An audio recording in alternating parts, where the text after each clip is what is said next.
टांग के उसने अपने बच्चे की लाश लेकर गया। चलिए ये तो लाशें हो गई।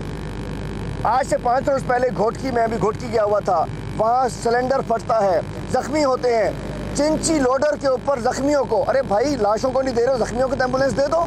मतलब ये कहते हैं कि हम जिना अस्पताल नहीं देंगे वफाक को, हम NICVD वफाक पे कब्जा कर लिया, NICH पे सुप्रीम कोर्ट ने ऑर्डर किया।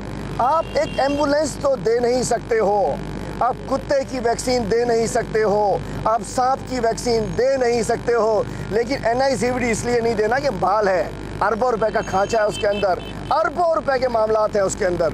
2020-21 की ऑडिटर जनरल की रिपोर्ट आई है, कल रिपोर्ट मेरे ऑफिस में पहुंची है।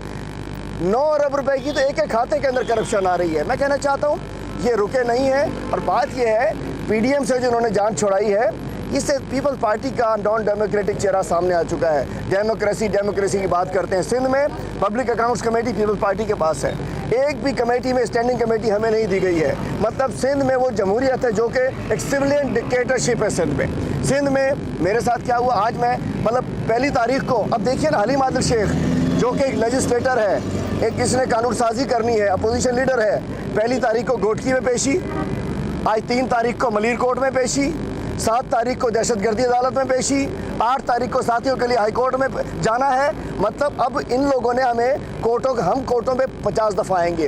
हमें अदलिया पे एतमाद है, हमें इंसाफ पे एतमाद है, हमें कानून पर एतमाद है। लेकिन मैं कहना चाहता हूँ, अभी मैं वकला साहिबान से मशवरा करूँगा, ये हेल्थ के इशूज़ के ऊपर जो एम्बुलेंस नहीं मिलती है और जिसके ऊपर लोग रास्ते में मर जाते हैं, इसके ऊपर भी ऐसा ही कानून होना चाहिए। अगर एम्बुलेंस ना मिलने से किसी का इंतकाल होता है तो उसको भी दियत देनी चाहिए, उसको भी, क्योंकि कसास में जाएंगे तो बात तो ख़राब हो जाएगी। कसास का मतलब है खून का मतलब खून। तो हम कहते हैं ये जो इन्होंने एम्बुलेंस के मामला किए हुए हैं सिंध में, अभी पुलिस गर्दी बहुत ज़्यादा आम है। मैं अभी आया हूँ, पुलिस गर्दी की मिसाल ये है, अजय लालवानी कत्ल हो गया, असल कातिल गिरफ्तार नहीं हुए। आज 25 रोज से घोटकी की एक बच्ची सुमेरा कलवड़, उसको मार दिया गया, उसकी FIR दर्ज नहीं हो रही। सक्कर में एक वकील को कत्ल किया गया, दूसरे दिन उसके बेटे पे डकैती का मुकदमा बना दिया गया। सिंध और परसों जो हादसा हुआ लाड़काना में, ना एम्बुलेंस थी, ना दवाइयाँ थी, ना कुछ था। हलीम आदिल शेख इंशाअल्लाह अपने केसेस को अदालतों में हम करेंगे, हम हाजिर होंगे। मरीम नवाज़ की तरह हमले नहीं करेंगे, हम मरीम नवाज़ की तरह नैब अदालत पर, नैब के ऑफिस पर हमला नहीं करेंगे।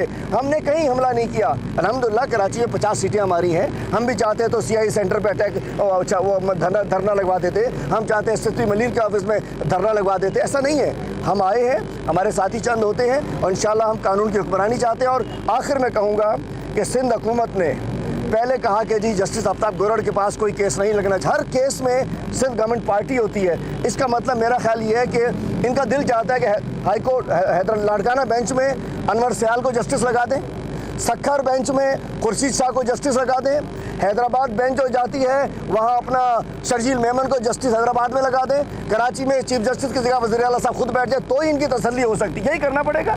अगर इनको अपनी मर्जी का चाहिए, अगर जजेस को रॉकेट लॉन्चर से उड़ा रहे हैं तो फिर ठीक है। हैदराबाद बेंच में जस्टिस अनवर सयाल साहब, सक्खर बेंच में जस्टिस खुर्शीद शाह साहब, हैदराबाद बेंच में जस्टिस शर्जील मेमन साहब और chief justice of Sindh Murad Ali Shah को लगा दे, तभी मर्जी के फैसले आ सकते हैं।